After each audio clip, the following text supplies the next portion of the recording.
Welcome to Speaking of Strong Style, where we discuss the news, issues, and events surrounding New Japan Pro Wrestling. I am Steven Conway. With me, as always, Jeremy Finestone. We're contributors to the Fight Game Media Network. And Jeremy, an entertaining week. Interesting stuff upcoming. We have seen an all-time classic on Sunday at WrestleDream with AEW. There are two newsworthy shows to talk about from Korakuen Hall, part of the Road to Destruction tour, heading up to the big show at Sumo Hall, Ryogoku Kokuji-kan, this coming Monday. And there's just a lot of interesting things. It's a fun time to be involved with New Japan. Maybe not as fun time to be in the locker room right now, where it seems like there might be something going around. We're going to talk about all that stuff coming up. But Jeremy, we are in the midst of it, my man. The schedule is picked up. Exciting stuff happening. Man, it has been a wild week. I haven't told you this, but in addition to WrestleDream, I ended up going to Raw being like front row. I was wondering, it was in your hood. And so I got lucky. I got a ticket through some back channels, and I was just front row for the show. Saw Gunther versus Ciampa, and was highly entertained. And then then we had AEW. They had more AEW, and now we're just got to recap this WrestleDream and get forward to Ryogoku because, man, it's not stopping. Not stopping at all. It's not. You got a good Raw. That was a good episode. I enjoyed myself. A lot of people were down on it, but I was like, from the brawl from the get-go, I'm like, okay, all right. And from the wild conclusion and DIY reuniting, like, what's not there to like? I enjoyed it. Yeah, and of course, we're going to be talking about WrestleDream. We're going to lead off with that here in just a second because Brian Danielson and Zack Sabre Jr. did something very, very special. And there was a heavy New Japan presence on that show. This is, of course, show that was tied to the 1-year anniversary of Antonio Inoki's passing. So, they did it well. They brought in a lot of New Japan people. There was a good presence on it, which we're going to talk about that event. Then we'll get into the Korakuen Hall stuff, and we'll just kind of roll through all this news that involves New Japan. It reminds me again, Jeremy, that when we started the show, we just thought maybe we do an hour every other week. Yeah, there's not enough to talk about. Do you really need to go that deep on New Japan all the time? Yeah. Yeah. It appears that you do, and it appears for coming up with any kind of content. Yeah, you got to invest the time. So I want to say hello to Colin, who's watching live. Colin, we're glad to see you, sir, and happy to see anyone that's watching us here live or listening on the podcast feed. We're glad you're here. We have so much fun doing this. We're glad that we can share it with you. So let's just get right into WrestleDream. There was October 1st on pay-per-view, an AEW show, but again, heavy New Japan presence. We're going to lead off with the big one, though, Jeremy, and I have to be a little nonplussed about this. And up front, I didn't get to see the show. I didn't get to see WrestleDream. I was booked. What can I say? I had plans a long time ago. Sam is here. Sam from Power Bombshells. Yes. All right. It's just getting better. Glad to see you too here.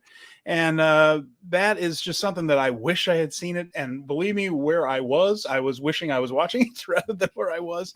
But I was stuck. So, Jeremy, the only thing I heard about this Danielson-Zack Sabre match was that it is an absolute clinic. It was the classic we all hoped something like this would be. And tell us all about it. Zack Sabre Jr., Brian Danielson in the Dream match itself. It was a fantastic match. And I was trying to think of what match was out there that made me have that same kind of magic butterfly feelings.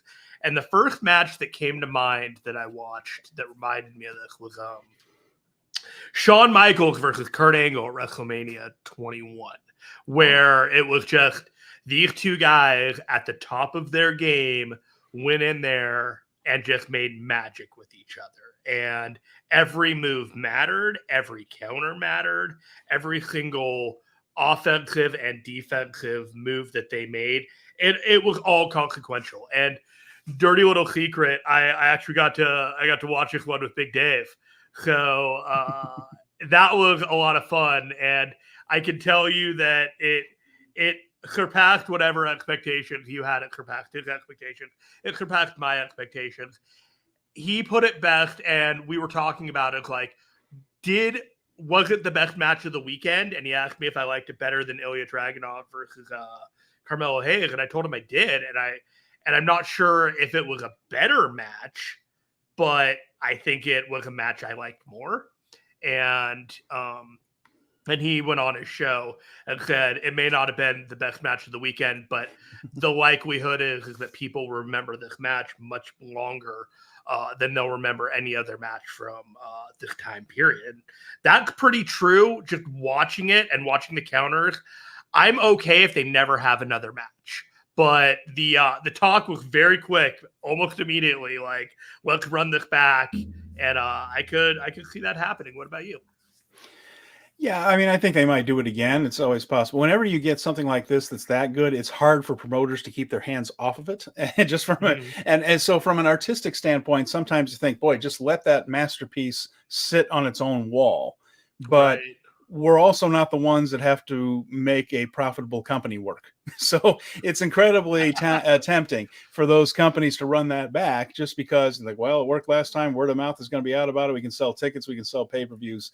So I would imagine it'll probably happen again, or at least they'll try to put it together again because, it's their job to sell those tickets, and those pay-per-view buys will be hard to resist doing it. So I would not be surprised at all. I still think we're getting Danielson and Okada in the Dome. The more Okada kind of rolls around doing nothing, the more convinced of it I am, because he doesn't seem to have anything else on the horizon. There are things they could do. I'm going to come back at this, and I think and I may look like a complete fool and a tool when I say this, but I think it's going to be Ospreay and Danielson at the Dome, and I think it could be Moxley and Okada at the Dome.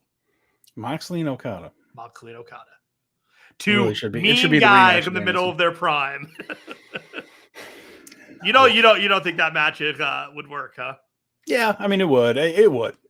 But Okada has to be in something very, very important, and he needs to get that win back over Danielson. Oh, absolutely. I think if you run that back at Forbidden Door next year and tell the story of Danielson not being down a step because Okada beats him, and then he starts going on a losing streak, starting with that, I think that's a compelling way that you could wrap up that year-long storyline of him. I'm not sure if they want him to win on top, or, kind of see that he's not the wrestler that he was. And that's an interesting... Danielson is a very tricky guy in terms of how he wants to come forward. Like, he just wants to wrestle and have good matches, but he's not above fooling with people. And Zack Sabre Jr., he's going to be around for a long time. And so, he's going to be a bridge between a lot of generational wrestlers of the past and generational wrestlers of the future. And I don't know if we truly appreciate him for, wrestling in general, truly appreciate Zack Sabre Jr. for what he brings. It's an interesting point. I think this is one of those guys where just like, man, that was really something special that we did get to see him. Maybe somebody who's not appreciated in his own time quite yet, but that could still be to come. He's not old. He's not an old guy. He's no longer the whippersnapper, but he's got years ahead of him. There was more of a presence on this show, though. We also saw this one. Kenny Omega teaming with Chris Jericho and Kota Ibushi against Sammy Guevara, Will Ospreay. There's the New Japan connection for now. And Konosuke Takeshita. We talked a little bit about last week how Takeshita was sort of the new Ibushi in some ways here. So you got to see this one. And what were your thoughts on Will and how it weaved into the storyline here with Omega, Jericho, Don Callis, etc.? Okay, so this was a total story match. There were things that people wanted to see out of this match. They wanted to see what Ibushi looked like. They wanted to see the dynamic between Sammy Guevara and Chris Jericho. They wanted to see Omega and Ospreay again. They wanted to see Omega and Takeshita again. So we have those dynamics going on. How did Kota Ibushi look? He looked fine. He does not look like the Kota Ibushi of the past. It is unfortunate, but I have made my peace with this, and we're going to move on with that. Kenny Omega looked great. His dynamics were strong with Will Ospreay. He came in there, and they ran back a couple of their spots when they had a few minutes there. Takeshita was made to look like a big star in this match, and Sammy Guevara was designed to get the pin over Chris Jericho. So what this was to set up is that Will Ospreay is now part of the Callis family, which is a clear takeoff of the Heenan family from the WWF in the 80s. Sammy Guevara got his pin over Chris Jericho, which was something that he did not get from the AEW show that they did a couple weeks ago when they did their one-on-one match that led to this. Omega has now gone. He has not won a match on pay-per-view since All Out of 2022. So this continues a losing streak for him. And so this was all designed to set up stories in motion and just perpetuate the momentum of all the stories there rather than being like a climax or a penultimate moment, anything like that. Perfectly cervical match. Everybody looked fine. I wouldn't say that anybody looked amazing. Takeshita nearly killed Omega and Ibushi with a couple of Germans. Everybody came out of it fine, except Sammy apparently got a concussion. Yeah. And that was that. Colin says, I think the time away has done for Ibushi. He'll never be the same again. I think that's probably true. That's probably true from what we've seen. But, age never catches up say with never, everything. but it just feels like the best days are behind him. It's important to remember that he's about 40 years old or so. Yeah. And it's, that's time when a lot of people start to decline a little bit, at least physically. I declined when I was 40. I wasn't moving as fast as I was when I was 35. Yeah, certainly. And, the thing is, just because he looks like he's in a boy band, he looked 25 until that shoulder injury or so. It catches up to everybody right there. You could win bar bets for the rest of your life, and Kota Ibushi was 35 years old with that. The guy just looks so young. But, things have changed a little bit. So, we also had, Eddie Kingston and Katsuyori Shibata. So this was for the Ring of Honor World Championship, which he won from Claudio there in Queens, and our own NJPW Strong Openweight Championship against the ROH Pure Champion, Katsuyori Shibata. Now, the Pure title not on the line, so this was not a belt collector situation, but we talked about this. Well, it was for Shibata. Yeah, right. Yeah, Shibata could have won it, but not for it's not going on for Eddie. And Eddie did win the match, if you hadn't figured out from what I just said right there. But, what did you think about this one? This is one where we said that these are two men who take different approaches to the same goal, which is that straight ahead, pure fighting. Eddie's just all about the battle. And both these guys are about the battle, but, of course, approach it very different ways. What did you think of this little clash of styles? When this match was about to start, I thought, how do you do a match where the dude with the spinning back fist is not supposed to hit the other dude in the head? For the most part, they got away with it. That should be what necks and clavicles are for. That should be what necks and clavicles are for. They got away with it. I think Eddie knocked him about twice in the head. For the most part, I don't think Shibata gives a shit about it anymore. And he is just ready to go for it. And there's a conscientiousness when you are Shibata's opponent that you want to have, where you're just like, I understand what's happening here. I know what's happened in the past. The level of risk that we have with each other is predicated on trust, but let's have a threshold that we should avoid. Is typically the way that most people should approach a match with Shibata. But that being said, it was a fantastic match. These two gelled immensely with each other, and it felt like an odd duck matchup. Eddie Kingston and Shibata right now having a match with each other because they're both faces, but performatively, I really enjoyed it. The rules were not pure ROH pure rules, so that's why that title wasn't on the line. And so that's why Shibata was challenging for the other two, in which he wanted to be a new Triple Crown champion, much like the champions of old. He did not accomplish his goal, and afterward they embraced in the ring and showed respect to each other, and then that was that. This is a situation, I think, where the ROH pure rules would have hurt the matchup. I think Eddie is the kind of opponent where you have a more traditional approach as far as the wrestling and the rules go. They did manage to mention that rope break here, Eddie wouldn't have had him if this was an ROH. So they did kind of tie in like Shibata approaching it with like a pure titles match, but some of the strategies didn't work out because there were rope breaks throughout the thing. And Eddie got an ovation after the match. He then left the ring, made sure Shibata got an ovation as well. Very respectful. And at the press conference, it seemed pretty clear that anytime Tony wants to sign him to a contract, he'll sign him to a contract. And of course, we know when Eddie's next title defense is. That's going to be coming up on the 28th. I'm going to be in the 4th row for that one against Henare. So we'll talk about that event a little bit more later on in the show. And as it approaches, we have some more information about that one too. I think that might be it for the thing. But you know, it's actually kind of funny. I didn't want to cover the Aussie Open or anything because they're not really New Japan anymore. No. There was TMDK in the 0 hour. I do not have the graphic of that. It was TMDK were the visitors in another promotion. They were not made to look anything other than mid-level jobbers, even though Bad Dude Tito does manage to outkick his coverage anytime he's in a match. Shane Haste and Mikey Nichols were fine. They had a couple of double team moves, including like a spot into the corner where they jumped off of each other's back and did just a wheelbarrow spot into that. It was pretty great. But it was to put the Acclaimed over.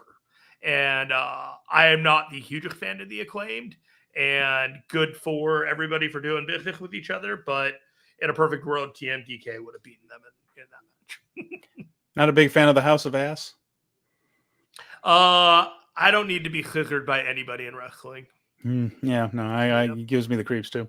Yeah, but moving on from that, we had Claudio Castagnoli, by the way, defeated Josh Barnett. Now, this is New Japan adjacent. I'm kind of stretching. I missed that match, unfortunately. Well, that's okay. I mean, it was the kind of almost a blood sport style match from everything I've heard right there.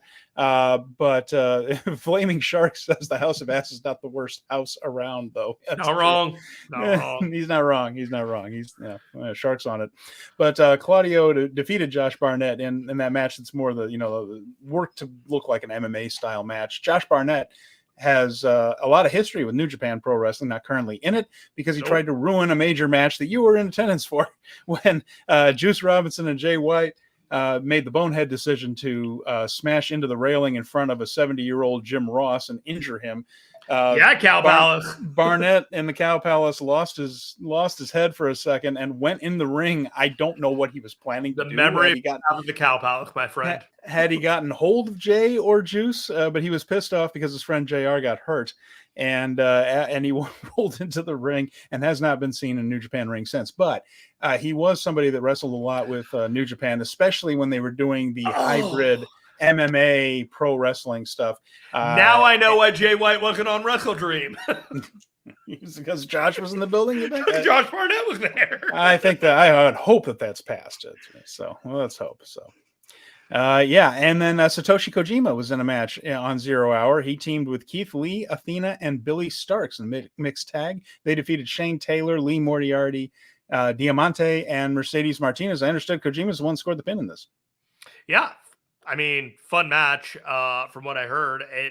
It's the first match on the card. Athena just continues to be a fantastic presence in Ring of Honor from what I've seen. And, Kojima finally gets to win somewhere on AEW. Side note, by the way, I couldn't be happier for Athena right now. Oh, well, I could. No, I take that back. I could, because AEW could be putting her in a more prominent spot. However, I will say this, that when I saw her local, when she was coming up before the WWE run, she was working shows around here. And I remember just seeing these matches against Barbie Hayden and some of the other local workers. And every single time you just think, man, she damn near stole that show, or did, one of the two. And when she went up to WWE, I thought, this is going to be great. And then Ember Moon got the big push.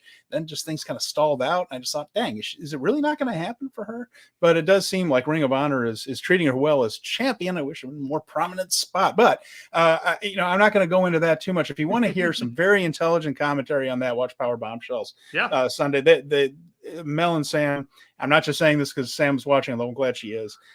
They've been on top of this. They'll be deconstructing it week by week, and they're on top of it, and their instincts are really great covering the. There's so much good thing. There's so many good things going on with women's wrestling right now, and then there's still a couple of things where you're just like, God, we're so close. We're so close to it being better, and anyway, Athena could be at the forefront of that. She's as talented as just about anybody. So totally.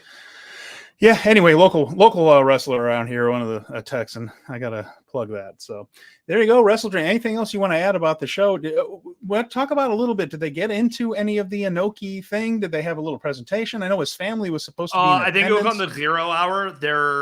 There was a bit of fanfare in the beginning of the show for the opening credits and very much evoking that. But once the show got underway, you know, there were a lot of Inoki moves, a lot of German suplexes, stuff like that throughout the show. But other than that, it was kind of business as usual. So it should be interesting going forward, just how, if there are even matches that are, you know, tribute matches or, you know, just take blueprints of Inoki matches in the past and do those in WrestleDream in the future. All right, so there we go. We'll move on to this one, to the Road to Destruction Tour. New Japan back in Japan had plenty of things going. And Flaming Shark has some information for us. So that they opened the 0 Hour with Shibata and Oki's grandkids and Tony Khan doing a tribute. It was pretty much it. Well, yeah, I mean, that's all I really need. I did a road commute to somebody's house, and then I forgot to check it on 0 Hour after the fact. I knew I was forgetting something, and then I sat down to do the show today. I'm like, I forgot to watch the rest of 0 Hour. Well, let's see how that goes. That's okay. Road to Destruction was back at Korakuen Hall for 2 days, and then there were some other shows too. We're going to talk about that, but the main stuff was on NJPW World, Korakuen Hall, and they ran some angles here, Jeremy. Now, the Sunday show in particular, that one was free, and they knew they were going to have some extra eyeballs, and they did some special stuff on this one as we roll toward the destruction in Ryogoku. So there are some plot points here to discuss in this one, and I thought two pretty darn entertaining shows for the weekend. And we're going to start with Saturdays, and 1,476 people. There were people up in the crow's nest. We hadn't seen that in a long time. That's the big, the little, it's not a balcony, but it's like an upstairs area there where you can, standing room only, and you can look down on the ring. There used to be a lot of banners there. The fans would bring their own homemade banners and hang them from there. Hasn't really seen much of that from the since the pandemic, but there were people up there. 1,476, very strong crowd there at Korakuen. And it began with Henare and Oscar Loibe. And this is Henare and Oscar had a pretty good match. Loibe threw a great dropkick to counter a spear in this one, and then he hit a power slam for 2. He missed a big leg drop, which they tease as his finisher, although I'm not sure if Loibe's actually finished anybody with it. Maybe someday. And then Henare gave him a couple of kickouts as well, so this was not a squash. And he finally hit the Rampage, which is that running kind of Uranagi slam that Henare does. Pretty impressive looking move to win it. And we're going to talk a little bit more about the current Young Lions situation. I got some thoughts on this, but again, Loibe and Nakashima, certainly Bolton Oleg, who's kind of in a different category, but we're starting to get into a point where these guys are coming along. Their offense is starting to expand. They're allowed to do a few more moves. They're getting more offense in. They're getting some more kickouts. This is the part of the progression as these guys get closer and closer to Excursion. You're starting to see them believe in these guys a little bit more and give them a little more in the matches. Yeah, when I saw the match start, I was like, oh, they're heating up Henare for Kingston. And I was like, okay, sure, fine, that makes sense. And then I just watched Loibe just have so much fire and come out there and really give Henare something in return. And it made Henare look better, and it kind of sharpened his edges a little bit. And that's going to be important. He's got a big match coming. So he's got a really big match, and I thought that was what they were trying to do. But I'm not sure if Oscar got a little bit more out of this than was intended when the match was designed. Hey, there you go. Hey, I mean, he's I really like him. I think he's showing a lot of personality in backstage comments too. They got something with this guy. He's starting to fill out a little bit too. He was so lanky when he first started. I wonder if he was going to break in half. And now he's more Zack Sabre like. Hiroshi Tanahashi, Tomohiro Ishii, and Yoshihashi defeated Tiger Mask, Oleg Bolton, and Yuto Nakashima in the next one. And Chris Charlton mentioned that everybody in the 6-man match, because this is of course mostly about the 6-man tag team titles, that Okada teaming with Tanahashi and Ishii to take on that Impact team. He mentioned that all the people in that challenge, all the challengers are kind of messing with each other a little bit over the Impact title. So there's a lot of subtext to that team as well.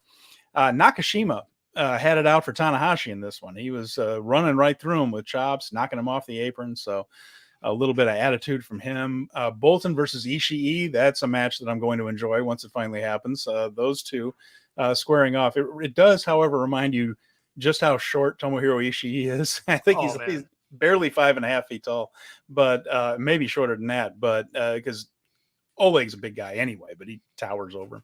Tanahashi did end up coming back with a cloverleaf and beat Nakashima, but similar to what we talked about with Loibe, there is more being given to Nakashima.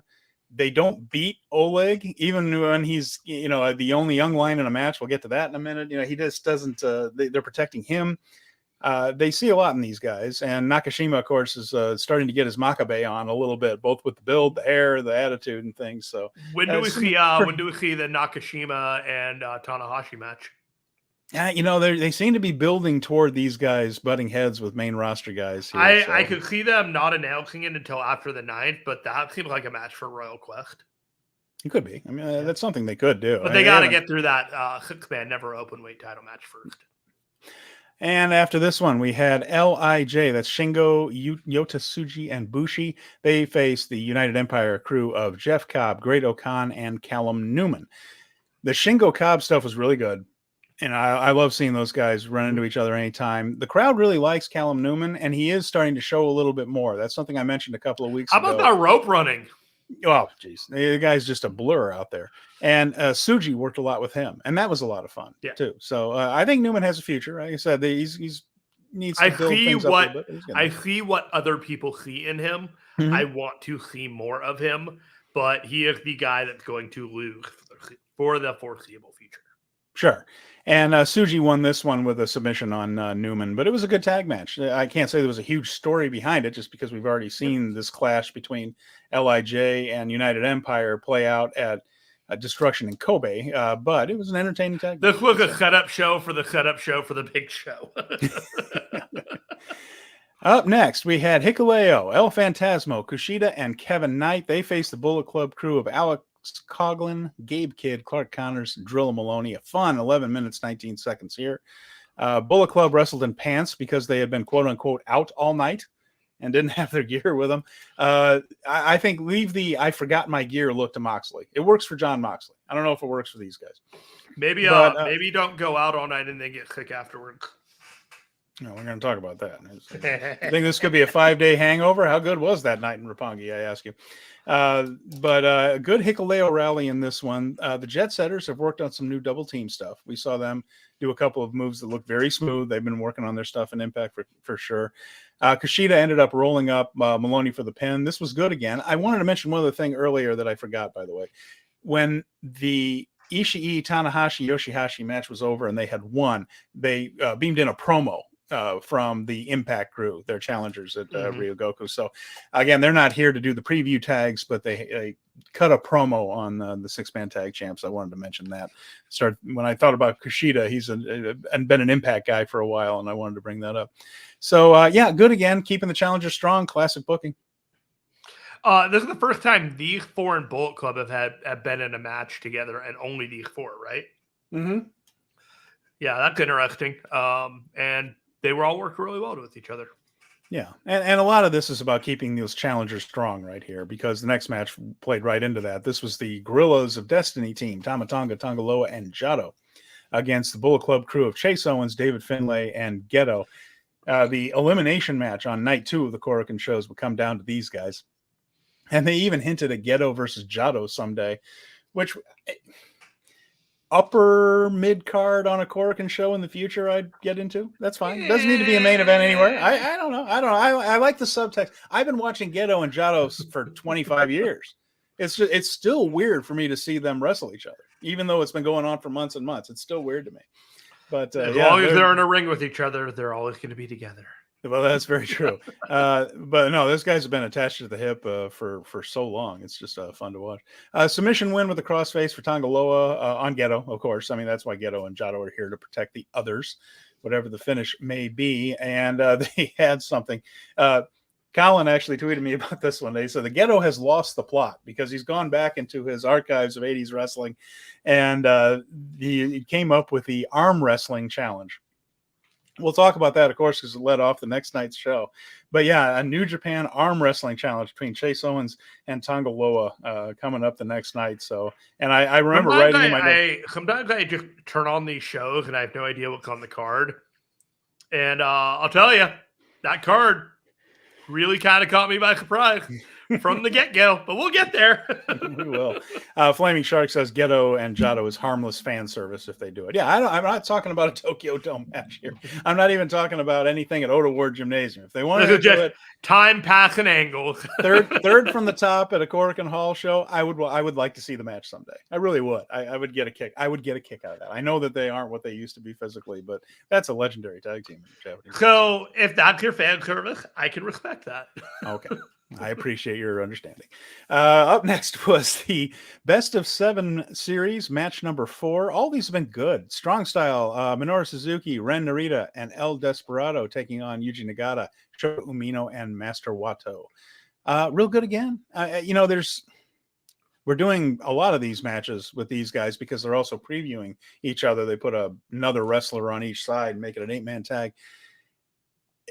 I don't want to make it sound like it's boring because it is the same, because it's done well and I do enjoy it. But Nagata goes after Suzuki. They can't keep their hands off each other. Umino, and they're paired up. Umino and Narita and Wato and Desperado have done a good job of showing some bitterness from Best of the Super Junior tournament.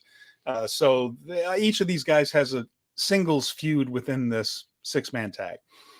And in the end, this one, Umino and Ren were hitting big moves. There was a tornado DDT, a side slam for Shota Umino. Looks like he was in charge with Narita. But then he went for something off the ropes. We never got to find out what it was because Narita hit that overhead belly-to-belly with the bridge. It looks so good. And it was his Young Lion finish. He used to beat the other Young Lions with it, but he got Shota Umino's shoulders down for a 3 count for the first time. Shota. And this was so cool, Jeremy, because Suzuki and Desperado rolled in the ring and absolutely celebrated with him like they knew exactly how much this meant to him. Even Suzuki, who's usually the hardest of stone faces when it comes to that, or snarls, I guess, more than a stone face. But even he was patting him on the back and had his arm around him. Henare was on commentary. He came out to help Chris Charlton after his match, and added in that having come up with those guys, he knows how important that was. He put it over nicely. I really liked the finish. I thought it was fun, and it put the Suzuki team up 2 wins, 1 loss, 1 draw. Good stuff, I thought. I would tell people who watch New Japan this.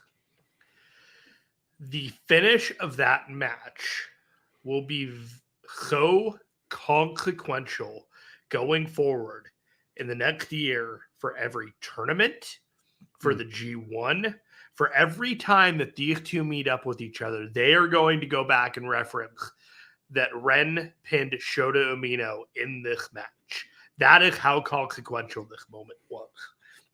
And so when you consider like small moments and big moments that look like small moments and small moments that are actually big moments, this was a very small moment that was in fact a huge moment.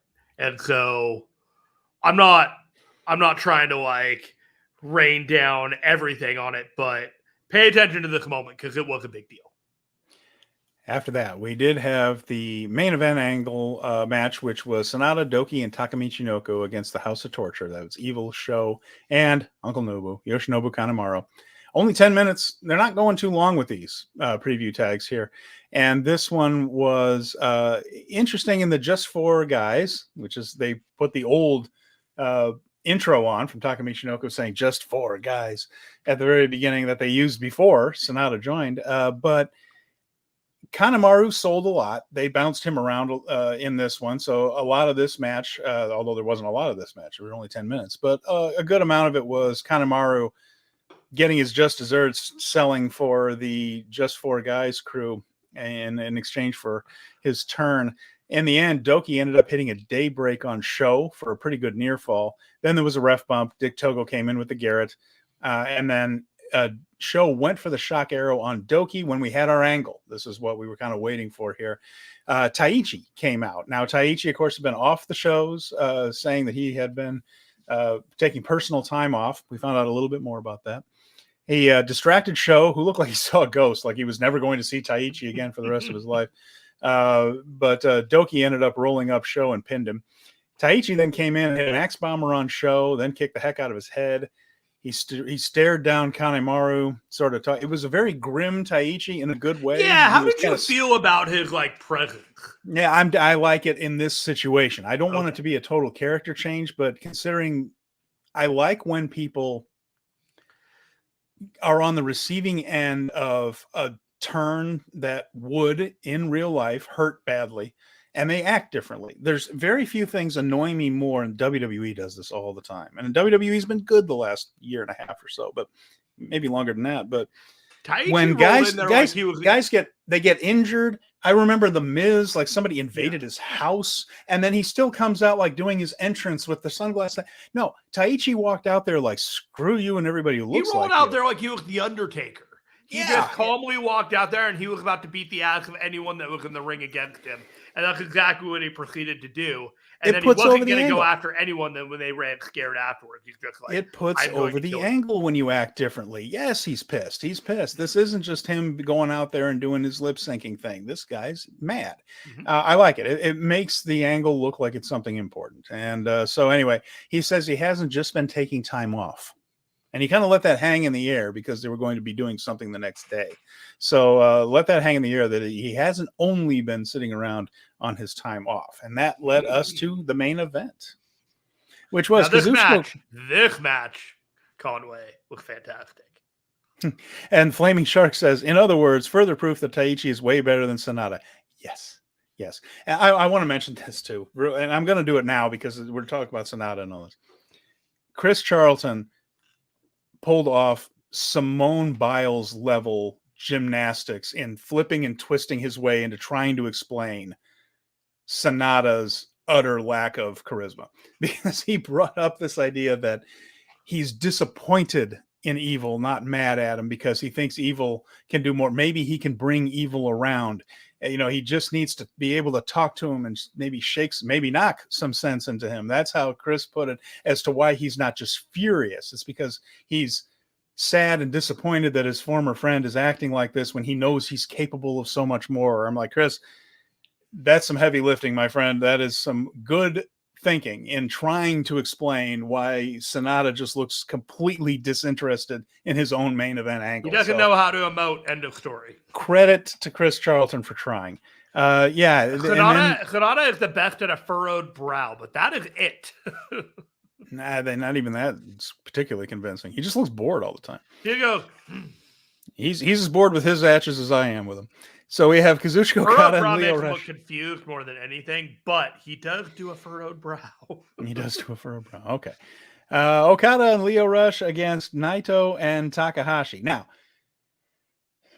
Okada doesn't really have anything going on right now. We've mentioned before, he's kind of waiting for his dream match to be booked, and that's going to happen. We know what Naito's doing. He's already defended his contract, so he's going to the Tokyo Dome. And what we have is Lio Rush and Hiromu Takahashi, who are hopefully going to be facing off in a three-way match on Monday. We'll get into that. This was a lot of fun. I love this match. And we had an assisted tornado DDT with Hiromu, which was cool. Naito does a satellite DDT off the ropes. This one was Hiromu being the rope in that one, and that looked fun. Terrific finishing sequence. Lio countered a time bomb. He kicked out of a dynamite plunger. Okada and Naito ended up in the ring breaking up various pins. Okada ended up hitting a landslide, and then that set up a final hour, that big frog splash that Lio does so nicely, on Hiromu so that he pins the junior heavyweight champion. It's exactly the right finish that they needed in this spot. And then Lio Rush went nuts. So he started doing his post-match promo and just started cackling, laughing like he had watched the Joker. And maybe he had. And Okada went with it. Okada started cackling, and Okada was just having a good time with the whole thing. So he's just living his best life right now, Okada is. And in the end, though, this was a really fun match. They were a great tag team, but they lost their fucking mind at the end of this microphone promo. It was weird. It was weird. I got a kick out of it, though. I don't want to see it all the time. Wait until the New Japan app shows up and you can watch it. But go back and watch this match and watch this promo. I don't know. You just need to fucking watch it. It's just like What am I watching here? Why has he lost his mind? Why is he crying and laughing in the middle of the ring and telling everyone that he gave up everything? Okay. All right. Cool. Very strange. Very strange. So that was Saturday's show, and it goes right into Sunday's show. Now, Sunday's show started off with an angle in progress as they went on the air. So something a little bit different. 1,062 people were listed as this one. They didn't have folks up in the crow's nest. And I have something for you before we get to that show. Okay, go ahead. Obari had a tweet out about the people showing up, and he wrote, the number of international fans at venue is increasing quite rapidly. Last Sunday, it seemed to be 15 to 20% increase. From a viewpoint of Japanese pro wrestling industry as well, the inbound tourism is now visibly recovering. $1 US equals 150 Japanese yen, and it's not always a bad thing. Is that really? It's not 50%. Holy crap. When I was there, it was basically a yen was a penny. Yeah. So how it would work out, which was very easy getting around. You'd see a price of, 1,000 yen, $10. All right, great. But it was, so that was easy translation, but man, it is a lot cheaper, which means that the foreign talent is a lot more expensive for them. But nevertheless, that's cool. I'm getting real close to going back to booking, but we'll talk about all that when the time comes. But I'm pretty close, so I might be doing one of these from a hotel room not far from Korakuen someday. So middle of the night transmission from Mr. Conway. Oh, I'll do it, and I'll just go get some coffee from the Convenies. So so Sunday, October 1st, Korakuen Hall, about 1,000 people in there. Show began with the House of Torture beating up SANADA in the orange seats.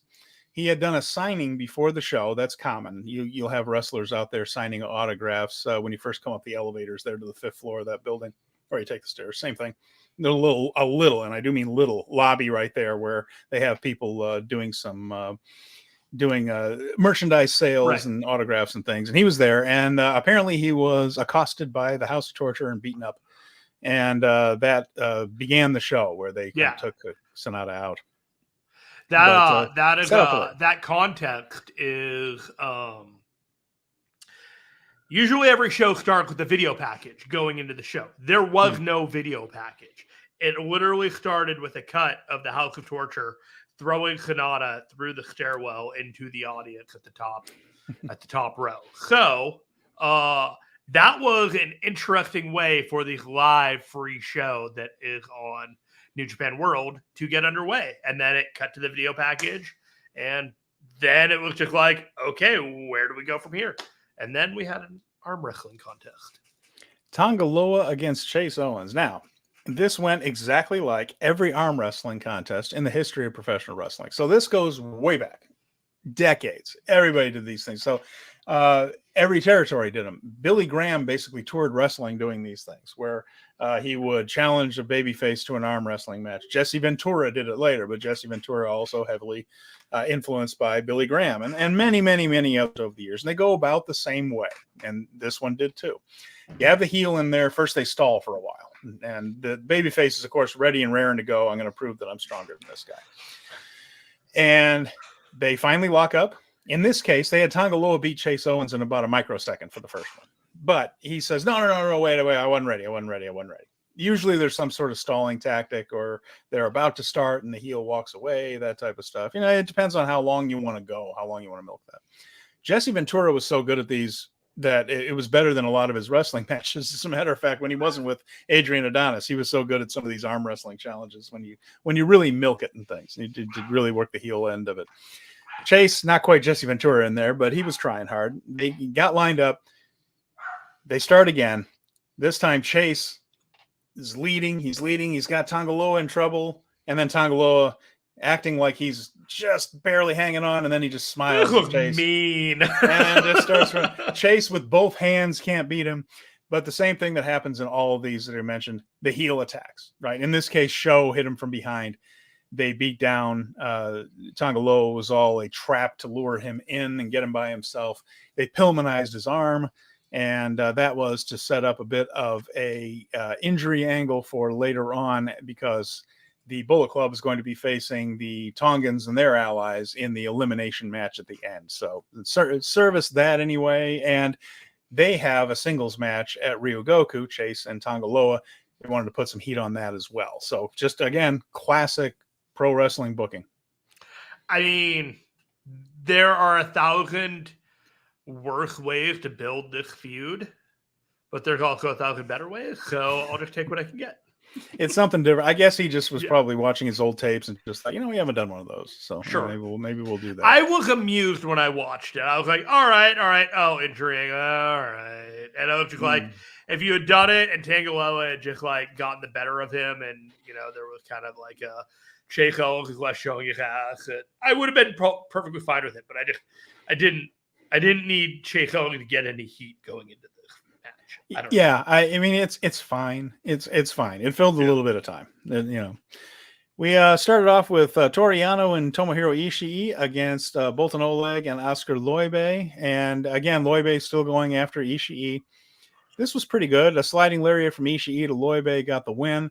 And it's interesting to me that they do treat Oleg differently in that even when he's on the losing side, he's almost never the guy that takes the fall. In fact, even when he's the only young lion in a match, sometimes he doesn't take the fall at all. They are very careful about people seeing Bolton get beat. He's lost before. He's certainly lost before. Steven, would you even go so far as to call him bulletproof? Well, no, because they have beaten him. They have beaten him. However, I'm going with this. I do think that they have big plans for him, more so maybe than the other young lions who could develop into something special. But I think they have him earmarked for something pretty important. That dude is future heavy for Bullet Club. Yeah, I mean, just the strength on this guy is just freakish. So pretty cool. Someday, once he learns how to wrestle, he's still very, very green. Still very, very green, but better than he was. He's improving. He and Cobb someday might have something really interesting to do with him. So, and he was in the next match. Jeff Cobb and Hinare faced Hiroshi Tanahashi and Yuto Nakashima. Guess who took the fall in this one? I bet you can figure it out. Hinare did beat Nakashima. It's about what you would expect. And again, this is all about keeping Hinare strong for his title shot at Eddie Kingston. Fine match. LIJ, Shingo Takagi and Yota Tsuji face the Great Okan and Callum Newman in a straight tag. This is 7 minutes, 24 seconds. Another good one. Newman, I mentioned, is showing a little bit more. Tsuji and Okan tangled after a double spear pumping bomber on Newman. He took both moves at once. So Tsuji kind of came in with a spear. Then he took a pumping bomber from Shingo. So he was finished in a half there.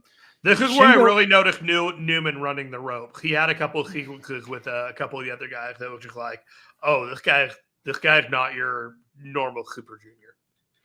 I like this team a lot, Shingo and Tsuji, and I was very happy when they mentioned in backstage comments that this is going to be the LIJ team in World Tag League. Heck yeah! And I'm sitting there looking at this just thinking, why don't they just win the damn thing? And I'm trying. They might, right? I mean, we'll get into all that as it comes in. We don't know who the other teams are in the thing, but boy, there's a lot to like about that tag team. I mean, Shingo was my guy to win the New Japan TV title from Zack Sabre Jr. But if he's gonna tag with Yota Tsuji, heck, man, let's do that. Yeah, we're on board, right? I mean, there's a lot to be done with that. That sounds like fun. Let's have fun. Yes. Match number 5 in the 7-match series. Nagata, Umino, and Wato against Strong Style, Suzuki, Narita, and Desperado. This one went just under 12 minutes. And a lot of this one was fought around ringside. We saw the usual pairings that we mentioned earlier. It came down to the junior heavyweights in the ring this time, Wato and Desperado. They exchanged big moves for Wato before Wato hit, I'm going to try to say this correctly, Recientemente for on the Desperado for the win. And this was their show. Wato and Desperado really carried this match for the most part. Even the whole thing up at 2-2-1. No surprise there. We have a feeling this is all going to come down to the last match, of course. Win, lose, or draw.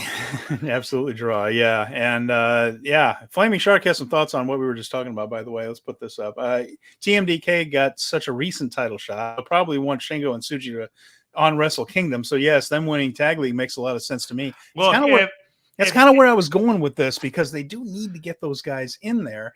And think about the roll call.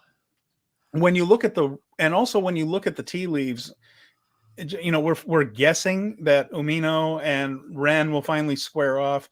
There's going to be the title matches and all. And so where would Shingo and Tsuji both fit in, not in singles matches. So, and you don't want them. I don't want them in the Rambo. I'd rather have the lower tier guys. I mean, that's a good spot. I am the more that I'm thinking about this, the more I'm thinking about an LIJ roll call at the end of the show. Hiromu has a belt.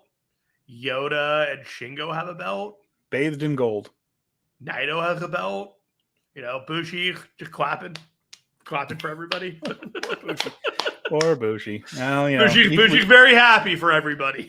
We can't all be heroes. Titan might be around, Well, maybe. Yeah, that's possible. I think we might see Titan for Titan and Bushi might be in the Super Junior Tag League together.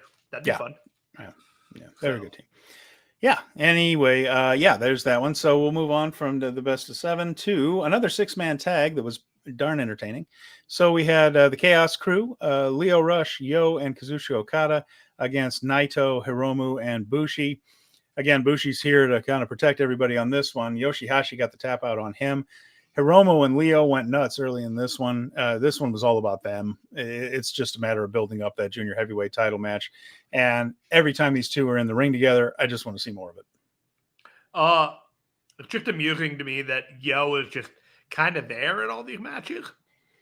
He's a body to when they need a quick command, like Yo is there, but there are some interesting dynamics with him in some of the matches he shows. Sometimes he's tagging with Tanahashi, sometimes he's tagging with Okada. He's not really aligned with Tanahashi because Tanahashi's hanging out with Chaos right now. It's like, sure, okay, whatever, but man, he's just the everyman babyface right now. And he's starting to show a little bit more personality too. So I do like that. And I know that he is not we don't know. We don't know if he's going to be teaming with Leo just because Leo has his commitments back in the United States a whole lot. But I mean, they won Junior Tag League last year. This is a very talented guy that I wish they would find a little bit more of a spot for him rather than just being a guy when you need a third guy for a 6-man tag or a fourth guy for an 8-man tag. A lot of this Ryogoku card has the appearance of a lot of Impact and North American talent that is here to fill out a card to pass the time before they have their big Wrestle Kingdom card and the other stuff going on. Yeah, 2 tag team tournaments coming up before the end of the year, so plenty of shows to watch. But there'll be a different format. Just 4 guys. So we had Sanada, Taichi, Doki, and Taka Michinoku. Taichi back in action. Oh, I forgot to update the card. My bad. That's true. So that wasn't announced until the night before that Taichi said, "I'm back. I'm done with my personal time off." So this became an 8-man tag, and they threw Yujiro in. So Evil, Yujiro, Sho, and Yoshinobu Kanemaru. And this one only went 3 minutes and 22 seconds. This was short, but it was because it was an angle to be done. Evil says Sanada can't wrestle. He gets on the microphone, but Sanada jumps him before the match, so he was just pissed. They did fight throughout the building, and Sanada almost looked interested. Not quite. Almost. Yeah, he looked a little interested when he was banging Evil's head against the post, east post against the wall. Yeah. Quick trivia note, by the way, those are inaccurate. That's not that direction is not east, and the other one isn't west. It's cool. Just weird. It's the building itself is kind of in a weird direction, but those aren't. It's just a designation. Could have been A, B, C, or D, but that's not actually east, not actually west. Just a little trivia. It was very quick, but Taka ended up in the ring with Kanemaru. The ref was distracted by Dick Togo, of course. Kanemaru hit a low blow from behind, which you need skill to do that and not hurt somebody, by the way. Hit the low blow from behind. I mean, kicking, not the little, the forearm up Broadway there, but from behind kicking. So be careful with that one. We were just here for the angle, though, because afterwards Sanada got on and said that there will be a 5th guy in Ryogoku. We're going to talk about. He didn't actually say it there. He fucked it up. Yeah, he did. He fucked up the announcement. He said it would happen tomorrow, and then he went backstage like, actually, this is going to happen in Ryogoku. Yeah. Well, bless his heart. So, NASCAR champion, everybody. Do we have the discussion now? I guess we could, right? Who's the 5th guy? What are we doing? We can do the card preview. Okay. All right. Well, and we're going to find out very early on Monday, by the way, because the fifth guy is going to be in a 6-man tag in match number 1 after the pre-show. So, and there is a new candidate for the fifth guy that has now taken the fast track in terms of my money. And we're going to talk about it. Yeah, absolutely. The main event was an elimination match between David Finlay's Bullet Club and the Tongans and their allies. That would be El Phantasmo, Kushida, and Kevin Knight, Hikuleo, Tongaloa, Tama Tonga. On the other side, we had Clark Connors, Gabriel Kidd, Alex Coughlin, Drilla Maloney, Chase Owens, and David Finlay. Now, I'm not going to go over the entire thing here because, it was a good match. It was 26-53 here. Knight and ELP did a jump start to the match with dives to the outside, which was fun. Kevin Knight looked fantastic. He always does. Worked Tongaloa's arm early, of course. He sold most of the way doing the Ricky Morton babyface imperil thing because they injured his arm the day before, or earlier in the show, with the arm wrestling thing.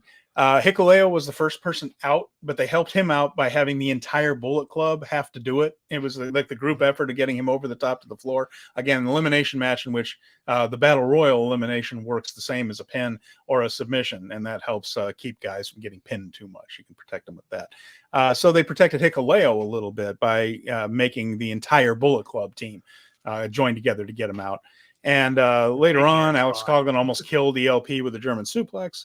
But they tried a couple of Kofi Kingston spots. That was ELP. He landed on the blue barricades and tried to climb up onto Hikuleo's back to get back to the ring, but Finlay shoved him off to the floor, and that eliminated him.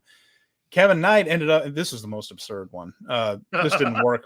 Kevin Knight ended up on a guy's back. I don't remember which one of the War Dogs it was, but they fought into the crowd all the way out to the bleachers. So he's up on that platform. Now he stands on that, but that's not the floor apparently. And so he gets up on Kushida's shoulders, who gets him to the announce table. Wait, the bleachers in which your feet are on and then you sit down are not considered the floor. Correct. Okay. Apparently not. Sure. Not to Red Shoes, by God. So that was the Kofi Kingston. A lot of leeway in these matches. Yeah. All right. So he stayed in the ring, but he didn't last a whole lot longer and they got out. It ended up coming down to the GOD and Chase and Finlay. That was the final four here. Owens hit a package pile driver on Tongaloa and put the crossface on until Red Shoes called it. So he basically passed out from the pain. Never quit, but Red Shoes did call it. Long beat down after that on Tama Tonga. He fought back and he got Chase Owens over the top rope. Finlay charged. He sent Finlay crashing into Owens. They held on to each other for dear life, but a drop kick from Tama Tonga eliminated Chase. Now we're down to 1-on-1. He got Finlay over the top rope and then hit a gun stun on Finlay to win the thing. In the meantime, there was a ref distraction. There was a kid who had been eliminated, interfered with a pile driver. 27-minute over the top rope match. Yeah, and anyway, what was interesting though, he tried to do a power bomb. Of course, remember he damn near killed Tama Tonga, had him stretch it out from power bombing him to death. This time the power bomb was countered into Hurricane Rana, which is what got Finlay over the top to begin with. So a little bit of Tama Tonga. Nice little callback there. Right, and he's ready for that going into the rematch for that never openweight title. So it did its job, right? Yeah. This was the challenger looking strong going into the title match, everything it should have been. Yeah, so that match that you're referencing, that happened back in Dominion. And Dominion, yes. They're setting this up. I still think the final destination is ELP taking the title from David Finlay, but there are chapters to close with the Tama Tonga David Finlay saga. So close them.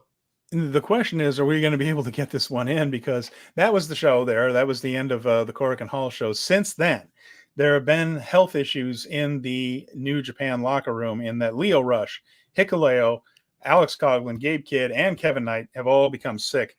We don't really know with what, and then that's really none of our business. But either way, it looks like something's going around the locker room. And those guys have been kind of missing some shows. And, Ryogoku's on Monday, so hopefully everybody is able to be there for it. But Tokyo Sports mentioned that those five guys have been struggling with their health on this tour. So, it's a thing where you're all sitting around in close proximity in these locker rooms, and if one go, the rest can go like dominoes if you're not careful. Do you have the name of the five that they're referencing? Yeah, I just read them off. It was Leo, Hikuleo, Alex Coughlin, Gabe Kidd, and Kevin Knight is who has been reported. I was looking for this and I missed it. My apologies. That's okay. Yeah. So that was the situation there. Hopefully everybody is okay. And we got another person missing the show for another reason. MCL is not good. It's not as bad as an ACL, but Hiroki Goto will miss the rest of the tour with an MCL injury. It is encouraging. Could be a work, the Kanemaru thing will work. So, but I don't also true. I don't think so either. There's not really a storyline reason for it, but who knows? But I don't think it is. The good news on this, again, MCL not usually as severe as ACL, and they have not stripped Bishamon of the tag team titles, which at least to me gives a bit of an indication they don't think he's going to be gone terribly long. I mean, he could be out for 4 weeks and maybe get through the World Tag League, and I think that's generally the idea. Yeah, I think that's it too. And they weren't scheduled for a tag match at Ryogoku's. They had theirs in Kobe, so they might be done defending those titles until much later, anyhow. So now that we have people who are missing shows, do you want to talk about someone who will now be a part of some shows? Well, yeah, we can do that. I do want to mention the house shows very briefly that have gone on since. Tuesday in Akita in front of about 1,000 people. Wednesday in Iwate in front of 900 people. These were not on NJPW World. Once again, the challengers for the Bullet Club titles were kept strong. So the Tongans had good days and won. And so did Knight and Kushida and all that kind of stuff. LIJ and Chaos basically went 50-50, trading wins. Yo was back, but like I said, a couple of people out sick. House of Torture stayed strong. They've been winning night in and night out to make the obstacle as big as possible for SANADA. And also, this is the one I thought was interesting, Jeremy. I referenced this earlier. Yoshihashi and Bolton Oleg beat Great Khan and Callum Newman. Now, I know that Callum Newman is basically the young lion for United Empire and the guy that's here to take the losses. But there's a full-fledged young lion in this match, and Newman was the one that got beat. That's how careful they are with Oleg. And anyway, they were in Amuro today and Miyagi on Saturday. Miyagi will have the best of 7 series match number 6. That will set up the match 7 in Ryogoku. I want to jump back to that. I kind of like that Yoshihashi beat him, and I don't even for a second seem fazed by the fact that Yoshihashi is the guy getting the win in this kind of match. No, that's fine. I just thought it was interesting that there's a young lion in a match, and he's the only young lion in the match, and he's not the one that takes the fall. Right. It's happened before. That's not something that's just totally new. They don't do it often, and it kind of sends a message when they do. And again, it's just more that Oleg is not being treated like all of the others. So. Yeah. Anyway, Ryogoku. So Destruction Ryogoku on October 9th. We're going to be live for this one, Jeremy. Yes. Well, we're going to do a show at our regular time on Monday, October 9th. We're going to do a special one, same day reaction for this one. And we're going to be here at 5:30 Eastern time, 4:30 Texas time, 2:30 out on the West Coast. And we will be talking about this one. We thought going to Thursday was a bit too long. We'll still have the Thursday show next week. We should have gone live for Destruction in Kobe, straight up. And after watching the show, I'm like, probably should have gone live. We should fix that for Ryogoku. So we're fixing it, and we're going live. Yeah, and like I said, Flaming Shark mentioned that, saying they're trying to buy Goto time off before Tag League and Wrestle Kingdom. That's what we think too, that he's just going to take that time and heal up. And we have a new match revealed, and here are the guys in it. So this is coming off of the DDT stars coming in, a Frontier Zone pre-match. There's Ryusuke on the New Japan side, Ryusuke Taguchi, Tiger Mask, Yo, Toru Yano, and Yoshihashi. They'll be facing Takahiro Katori, Jun Masaoka, Kengo, Kazuma Sumi, and Takeshi Masada. So some independent talent and some DDT guys there. So again, just more of New Japan fostering a spirit of cooperation among the Japanese companies. I look forward to this match because I have nothing to add to this. Okay. Well, fair enough. I think it'll be a showcase for those guys. I think all those guys will get a little bit of time to shine and maybe get a look at somebody we haven't really seen much of before. Flaming Shark also mentioning that Kobe show was awesome. I agree with you. It really was. Yeah, that was a hidden gem of a show. Yeah, and Ryogoku is as good. Yeah, it has potential. Has the potential to be. Took forever to get through that show, but worth every minute. I think this one's going to be pretty long too. Angles abound. Angles abound. We have the new guy in Just 5 Guys in match number 1. So they are kicking off with it. It is Doki. The other one's a pre-show match. Doki X and Taichi will face Kanemaru, Sho, and Yujiro. And I'm guessing that whoever X is, that he's going to be heavily involved in a positive way with the finish, just to make it look good. And Colin's excited about seeing Masada in that pre-show, by the way. He's fired up about that one. So maybe, I'm sure everyone's going to get some shine. So let's get into this, Jeremy. Now, opening match of the show. So the angle right out the gate is that they're going to reveal the just 5 guys. There's no pomp and circumstance. There's no 7th match on the card. This is the reveal before the semi-main event. They are going to get this out there right away. And last week we had a conversation, and we had 2 people that we talked about that it could be. And Katsuhiko Nakajima was one of them, and Yuya Uemura was the other. And since that time, there has been a new front runner, in my opinion, of who this could be. And are you on the same page of who this front runner could be?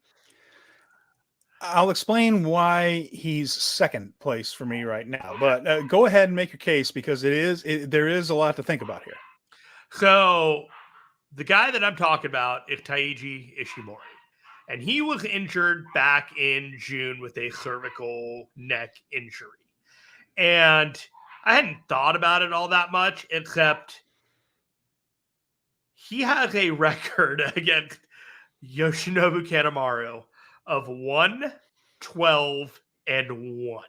Figure that. The guy that left just 5 guys and the guy that could potentially join, Ishimori has a losing record of 1-12-1 with this guy. Now I'm going to blow this thing up, and this is what it says. On the left is the Japanese actual tweet, and then here's the translation on the right.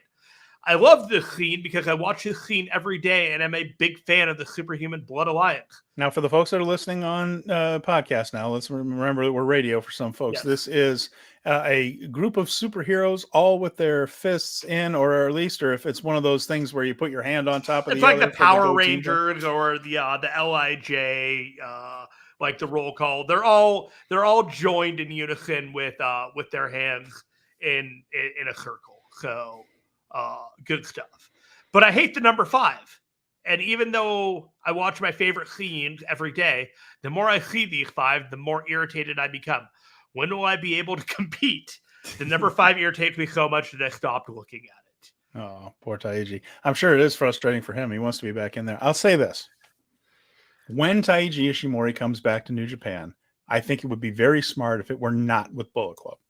I think he needs a new coat of paint.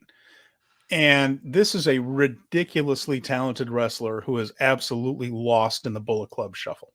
Yeah. And he could really use some kind of a refresh. This, if he is ready to come back, this is not a bad spot for him to come back at all. And either way, I don't think he should just slide back into being one of the many people in Bullet Club. I think it's time for Ishimori to be doing something else, whatever that might be. Yeah. This would be a way to do it. I'll say this. Taichi mentioned in backstage comments on Sunday, and he used, again, Japanese and English. It's not always a perfect translation, but he said he has someone in mind, something new. Important choice of words if those are accurate. He didn't necessarily say someone new, which couldn't be Ishimori in that case, but he said something new. So maybe I guess he's looking for a soldier for just 5 guys. Yeah, maybe. But I'm leaning toward Uemura because the timing is exactly right. And we don't know if Ishimori is indeed ready to come back. It's not a bad idea for Ishimori to just throw this out there if it's not him, just to throw some people off the scent anyway. But so he's second place in my opinion. I think Nakajima I think Nakajima still has Noah dates to work out. Not that can't be dealt with, but I don't see him in this role here. Could be wrong. I want to be careful about it being a junior heavyweight, though, and I don't think Yuya is positioned as a junior heavyweight coming in. So that's kind of where I'm kind of thinking Ishimori makes a lot of sense, but there's a lot here that if you wanted to make the tea leaves come in a certain direction and make your case, there is compelling argument. But that's also been used many times in pro wrestling to throw people off the set for who the true thing is. So there are 3 people that it could be, and it could be another person because we are dumb and we didn't think about another person that it'll end up being, and we'll be like, we're dumb. We never thought about that, and it'll be a topic of conversation on Monday when you join us, and we all have a hearty laugh about it. Flaming Shark says Ishimori would be amazing, although honestly, any of those 3 options would be fine with me. They each have their own appeal, don't they? There are things you could do with any of those 3 guys. So, like you said, could be somebody totally different. Who knows? And after that, we're gonna bring the tempo down a little bit. Slow it down. Take a slow beat before we raise the tempo with the hot hits again with these guys. Second match will be the grudge match between Tonga Loa and Chase Owens coming off the angle there in Korakuen. So, yeah, that'll be the next one. Woo. Up third, we will have, this is a more United Empire LIJ, and this one feels a little bit more like a match filler again. We're going to get into the heavy stuff later on in this card, but these guys, their big night was Kobe, not here in Ryogoku. This is Bushi, Yota Tsuji, Shingo Takagi, and Naito facing the United Empire's group of Callan Newman, Hanare, Great-O-Khan, and Jeff Cobb. Should be a perfectly good match, but I don't expect a whole lot more to come of it than that. Is this potentially the blow-off of LIJ and United Empire? Yeah, I think this is. We've been doing it the whole time of the Destruction Tour, but kind of wrapped up all the there, issues, and LIJ kind of wins, Naito gets the pin, and we all just kind of, thank you, come again. Shark says he wasn't aware Nakajima was wrapping things up in Noah. Is it rumored that he's going to New Japan, or is that potential speculation? Yeah, both. It is both rumored and is potential speculation that he's going to New Japan, but he is leaving Noah. There are 3 places that he could go: WWE, AEW, and New Japan. WWE wouldn't really work out, in my opinion. AEW and him have both expressed interest with each other, but I feel like if they really were interested with each other, they wouldn't be talking about it in the press. They'd be talking about it with each other. And so I am inclined to think New Japan, and I think there's a spot for him, but I don't think that spot is in just 5 guys. It reminds me of the Cody Rhodes situation, where when Cody went back to WWE, he was a monster star and did well. Mm-hmm. I think these other guys from these companies do see things like Shingo Takagi being the big star in DDT and then being respected out of the gate by New Japan. And they think, they're not, New Japan will take care of you if you're a star. They don't have that thing where, well, we got to beat them to show we were better all along, so I think people are comfortable making that jump if the time is right. So anyway, just a little thought there I had about somebody going from Noah over to New Japan. And of course they're working together anyway. Ryohei was on excursion with Noah, so they're friendly anyway. Colin says he's getting bored with United Empire and LIJ. It's been a lot of it. There's been a lot of it. So there's been a considerable amount of interaction since the G1 with those fellows. Junior heavyweight tag team titles will be on the line. I'm looking forward to this match, boy. Drilla Maloney and Clark Connors, who have gelled into a really nice tag team, against Kevin Knight and Kushida, the Jet Setters. Also a fine tag team. To me, Jeremy, this all depends, whoever wins this one, on who Geto wants to win the Junior Tag League. So if a heel is going to win Junior Tag League, then you put the belts on Kevin Knight and Kushida. If you want a babyface team at the end of the rainbow to win Junior Tag League, then you keep the belts on Bullet Club, so you have that heel face dynamic at the end. That's just my thought on it. So I think this depends more on who he has in mind for that tournament that starts up next month. So they went the long way around, because this is a rematch from when Clark Connors and Drilla Maloney won the titles, right? Right. They beat the Time Splitters Jet Setters. The Jet Setters, sorry. Okay. They beat the Jet Setters back in June, right after Dominion, or at Dominion for this. So I'm inclined to think that they're not doing a title switch back, because I think Bullet Club holding the titles going into the Super Junior Tag League is probably the strongest route that they could go with. I agree with you. I think that's probably the smarter way. But again, it all depends on what Geto has in mind later this month. The best of 7 series will come down to it. So we will see the final match between Wato, Umino, and Nagata against Desperado. Wato, Umino, and Nagata against Desperado, Narita, and Suzuki. And we obviously expect someone's going to be behind the 8 ball here. Whoever wins over the weekend, the other team will have to try to even it up. Story all along is that there's a sliver of a difference somewhere between Umino and Narita that we have yet to figure out. So I would imagine this one will end up probably tied up after that 30-minute draw in match number 1. But an enjoyable. Has Nagata gotten a win yet? Don't think so. I think he's the guy. And it's an intriguing thought that it could go this way, but it's also been a fun series of matches to watch. These are 6 men that really know how to work and work with each other and come up with interesting things. Each of those 3 rivalries are just different enough from one another that it's added some spice in, and it's been an enjoyable best of 7. I've liked it. Fact of the matter is, these guys all would have been having a feud with each other and doing the same matches throughout the entire tour, doing the same thing. Might as well just made it a best of 7 and create a through line for the whole thing. Sure, great, fine. It's a good use for guys like Nagata and Suzuki who are good in short bursts, but don't need to be doing a 15-minute match on their own at their age, to be honest. I mean, Nagata can. Nagata absolutely can. Suzuki can. I can go 30 minutes if he needs to. He has. The Welcome Blue Justice shows us. He absolutely can. And he can do, I mean, the guy was the Triple Crown champion earlier this year. And what you had here was also, I mean, Suzuki can go, not to the level that Nagata can anymore in a long match right there, but in a 15-minute match where they only have to work 5, they can do great stuff. Yeah. It's a nice use for them. Strong tag team title match. So we have this one, Gabe Kidd and Alex Coughlin against El Phantasmo and Hikuleo. We both mentioned we think there are other plans for El Phantasmo in the near future. The strong tag team titles would not add to that. It's always possible because tag team titles can bounce around, and it's fine if they do. So I'm not going to throw a fit if there's a title switch right here. I am anticipating a retention. Yeah, I'm kind of with you on the retention thing.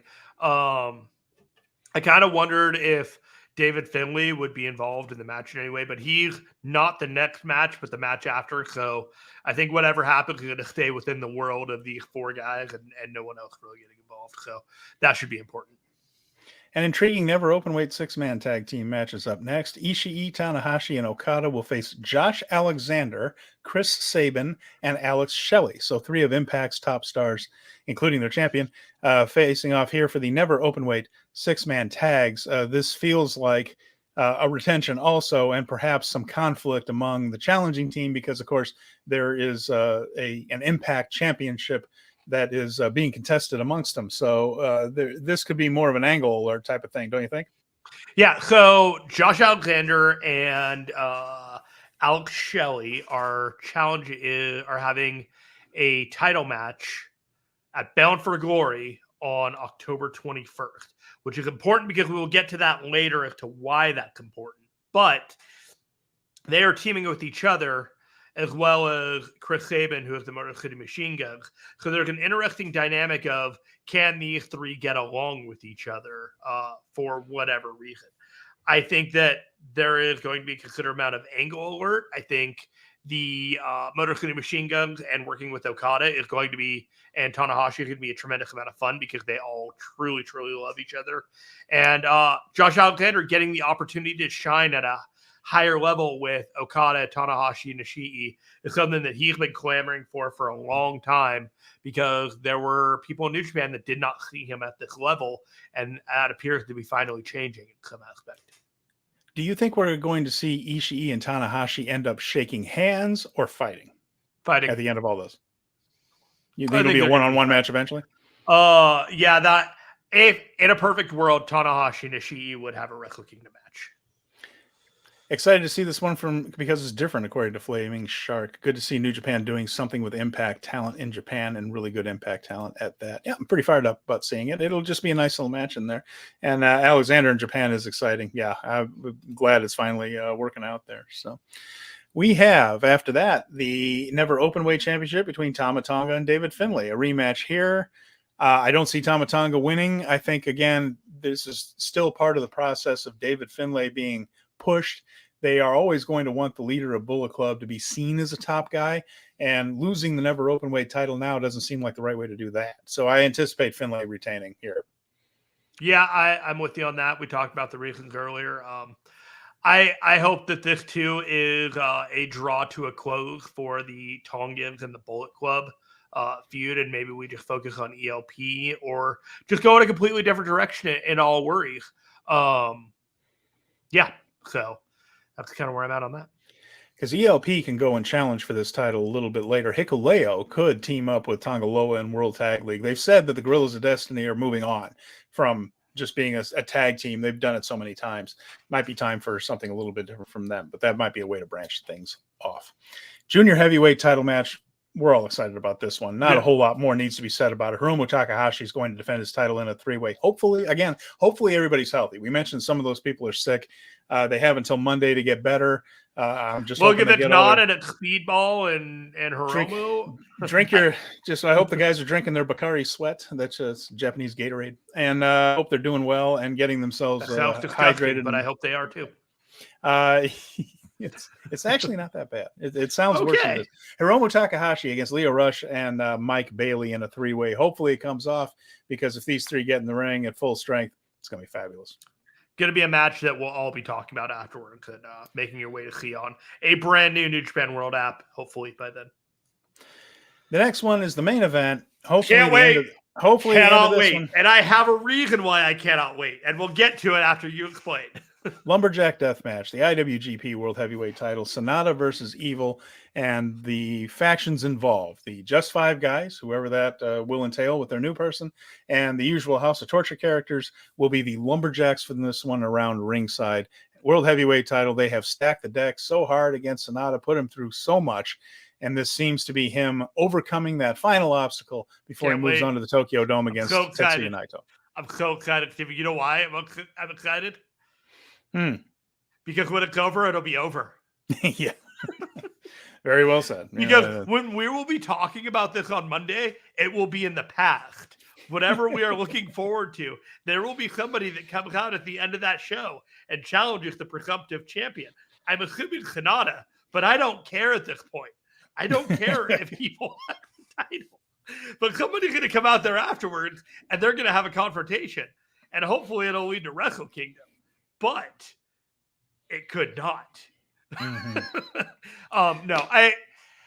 This has been a long plotting feud. The title has been stolen by the challenger. We have gone back and forth. We've had defections from Just Five Guys to House of Torture. We've had a title switch from Just Five Guys to House of Torture.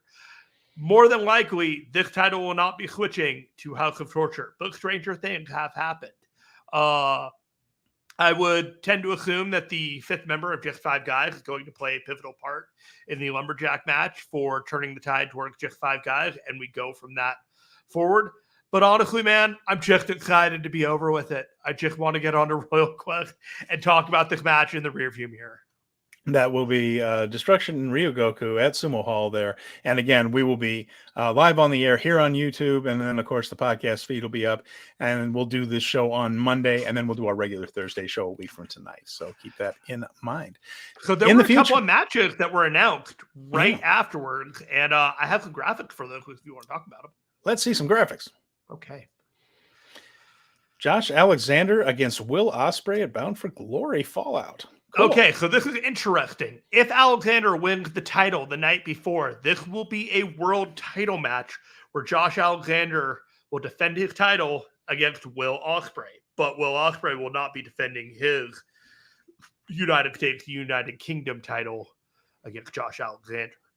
So this could go in a number of different ways. I don't see Will Ospreay losing to Josh Alexander after beating the people he's beaten this year. I don't see New Japan or AEW or whoever the hell agreeing to that. It's possible on an Impact show. Yeah, I don't know. I don't know. I like Josh, but oof, boy. But I also don't think Josh. But this also just makes me think Josh Alexander's not winning the night before. Yeah, that's kind of where I was going with it, and I'm sure it's going to be a hell of a match because those. But if he does. And then, he loses to Will Ospreay. What a story. What a Cinderella story for Will Ospreay. What a mess that would be.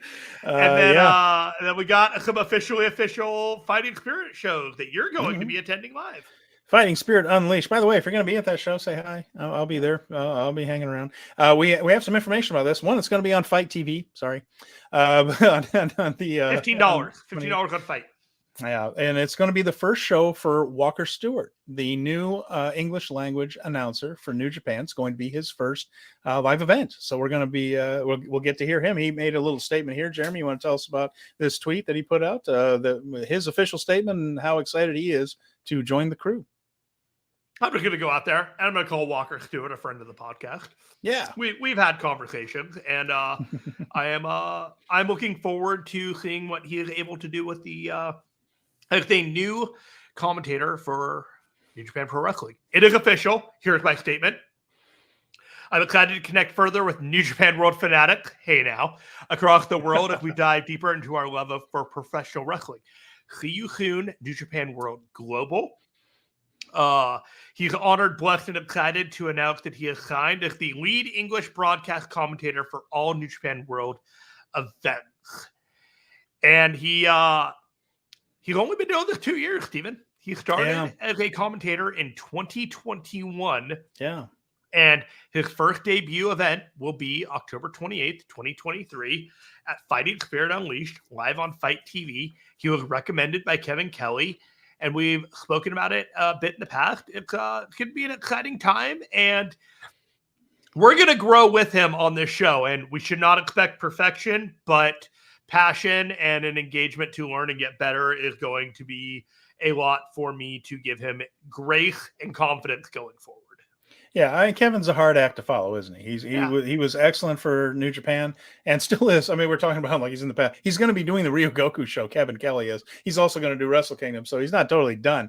But this is going to be where Walker comes into the picture. So excited to hear him. No, happy for him. I mean, to be 21, to be able to live out your dream, and to be good enough that the company is just like, yeah, you're our guy going forward. Like, who am I to question anything other than just like, where do I get whatever he's eating to become this accomplished so young?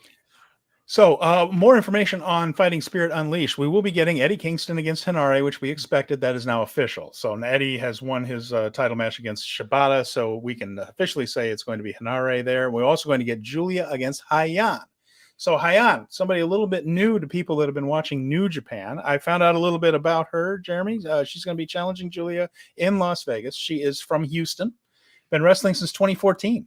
So had a decently long career right there. She came up through the ROW promotion of Booker T's old promotion, where he trained and ran a company out of Houston. Roxanne Perez came out of that same thing.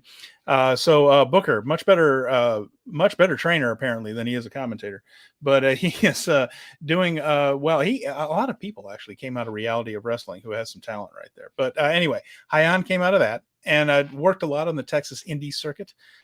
She did a squash for Nia Jax when Raw came through Houston in 2016. Okay. So they brought in some of Booker's, one of Booker's people right there to put over Nia. But her career continued to progress. She started working for companies like Rise and Shimmer, the women's promotion right there, other indies in 2017. Before that, she had been mostly working the Texas indies and Booker's promotion there. 2019, started working in Japan with Pro Wrestling Wave and Marvelous, which are two women's promotions in Japan. So started getting a little bit of notice overseas. She was in GCW in 2020. In 2021, she was in Rev Pro, where she wrestled Giselle Shaw and Mariah May, two names there that you might be familiar with in Rev Pro. She put over Mercedes Martinez for AEW in 2022. And so far in 2023, she has been with Defy, Ring of Honor, where she put over Athena and Willow, and she's worked for WXW in Germany. So basically all over the world and with a lot of different indie promotions. Look, that belt's not going anywhere until Mercedes Moné is involved in something. So Julia is just looking for people that can have a good match with Julia and that Julia can beat. Right. So real go-getter, getting her start out in the world, huh? Well, but it's good. It's another promotion. It's another fan base for Hayan to be in front of. It's going to be good for her career. It's good for Julia to get a solid win and get some exposure in the United States as the champion. Again, of course she was in Philly, but I think this is going to be good for everybody right there. It'll probably be a solid wrestling match that the champion's going to win. Yeah, I'm looking forward to it. We are going to get actively more of this card announced after the the Ryogoku show is over, and hopefully we're going to get some information on that press conference on Tuesday between Stardom and New Japan Pro Wrestling. We got Royal Quest next week. We got our live stream again. Reminder, this Monday, we are coming back live to review Ryogoku at our normal time of 5:30 p.m. Eastern. So please join us for that. Steven, what else you got?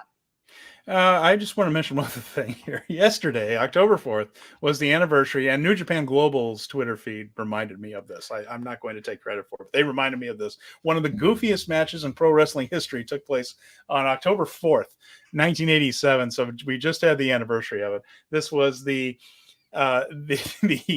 Island Death Match.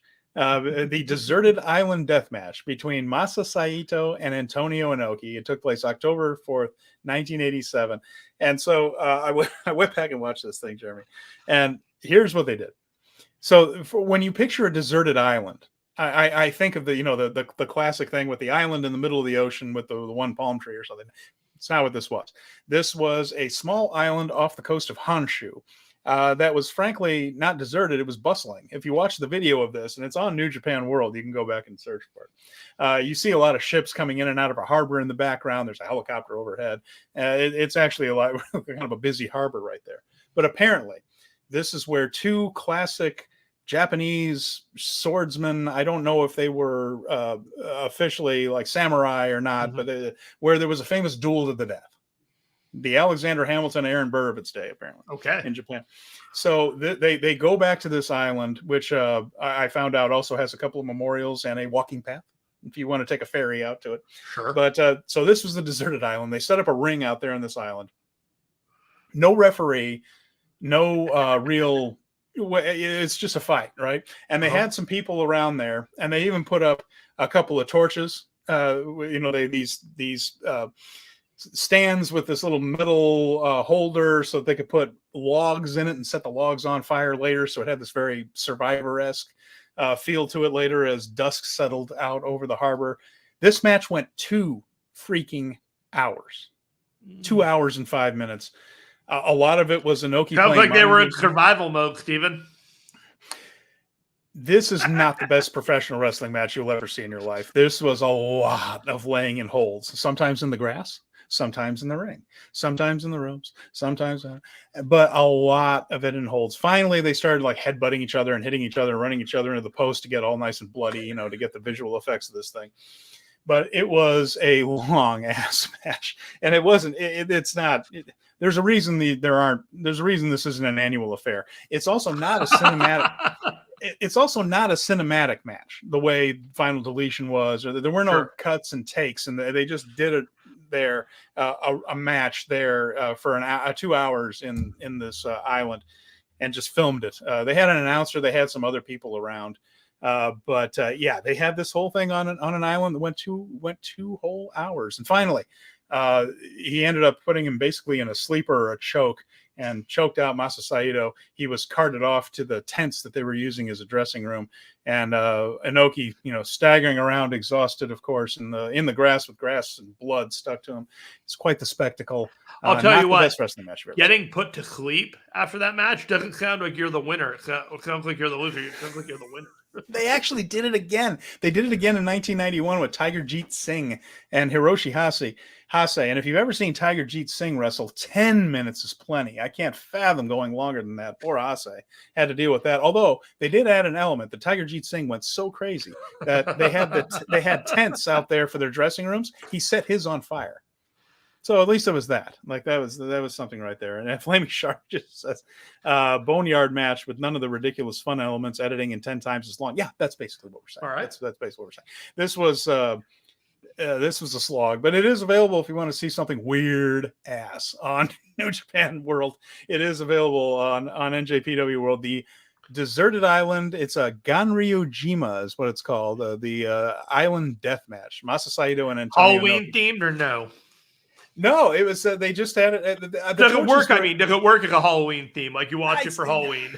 I guess the torches were a good move. Whoever came up with that, because when it got dark, then it looked real like the flickering flames of the light as they bled all over each other and things. That was effective. The last 20 minutes are actually fairly effective, but they were so damn tired they couldn't really do much of anything. Yeah. Anyway, that's something there for you. But the island death match that we had. I'm pretty sure my dogs are going to give me an island death match if I don't feed them. Okay. So, and Colin, I did want to mention, you hear that Natsupoi, Starlight Kid are both injured. And so is Tommy Hayesh. Yeah. Yes. And that's very quick Stardom news right there. We found out that basically half of their main event roster got injured during the 5-star Grand Prix and will be out for a while. So, but they don't wrestle very hard, do they, Steven? No, they take those nights off. That might be the best promotion in the world. They're soft. That might be the best promotion going right now. So. They put their bodies out there in that promotion. That's pretty impressive. All right, Steven, any socials you got? No, I mean, I had Steven Conway 88 as my Twitter, but I don't really use it much. The main thing is we're here on this show, and we're on the Fight Game Media YouTube page. We got the Patreon, and like us and subscribe us if you would, please. I know for all of you who have already done so, thank you so much. It really helps. Same thing for the podcast feed. If you could rate us, leave us a review. You hear that all the time, but that honestly is how the algorithm works. Like the more you do that, the more people hear the show, and then it shows up in searches higher up and all that. So if you've already done it, thank you so much. Everyone has been so kind to us, but if you haven't, please do, because it helps people find the show, and we want to keep doing this. So that's cool. Please and thank you. All right. So with that in mind, Jeremy, anything else for you, sir? No, we'll take it home. All right. We will see everybody on Monday, where we will review same day coverage of Destruction in Ryogoku. We'll be back here for our regular show Thursday to preview Royal Quest. The big shows are coming up fast and furious. We're going to be covering every single bit of it right here. So for Jeremy Finestone, I'm Steven Conway. Thanks for joining us for Speaking of Strong Style, and we'll talk to you again very soon.